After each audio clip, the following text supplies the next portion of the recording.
Shalom WJC family. It's time for our weekly Torah talk. It's also time for Rosh HaShana. In just a day, we'll gather together for our New Year's celebration, a celebration of much joy, but also start of the Yom Kippur season, the Tshuva season, a time of some real pain and solemnity. That contrast seems very appropriate this year as we approach the new year. A lot of us are still holding a lot of sadness, a lot of anxiety about events of the year that's passed, and thinking about the events that may occur in the year to come. Luckily, Judaism is really good at teaching us about holding two emotions that are very different together at one time.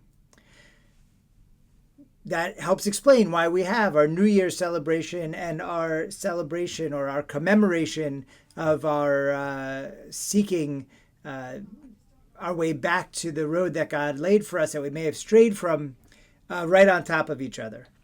It also helps us explain the sound of the shofar. The shofar is blown in three notes. One note is tekiah.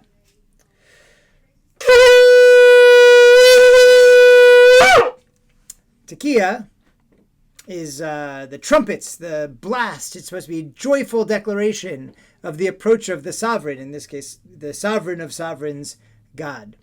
But then there's also two other notes, shvarim and trua.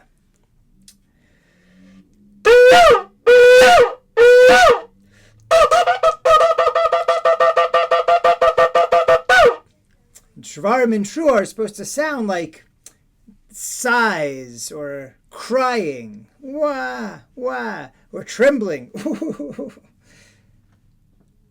Very sad, difficult sounds. So why would you put the sound of the great joy of the coming of the sovereign with these sad sounds? Well, again, they're reminding us that a lot of times, especially when emotions are heightened, like holidays or great happy or tragic events, we hold a lot of disparate emotions in our hands. This also explains the breaking of the glass at the wedding, right? And even sometimes when we're celebrating holidays, when it's a mitzvah to feel joy, but when the world is not, either in our personal lives or the bigger world, is not making us feel joy.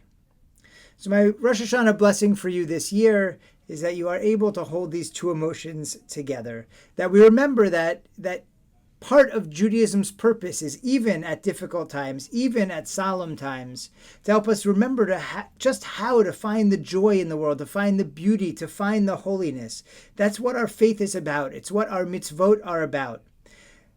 Our people have known hard times, many of them, and yet maintains, I believe, one of the most joyful and beautiful traditions that there is in the world and that there has ever been.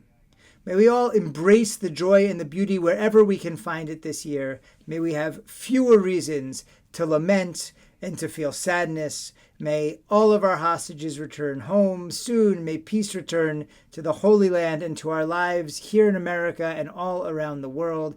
May we have a Lashana Tova Tikatevu. May we be written for life, good life, happy life, beautiful life in the year to come. And let us do everything we have to do to make it so. Shana Tova.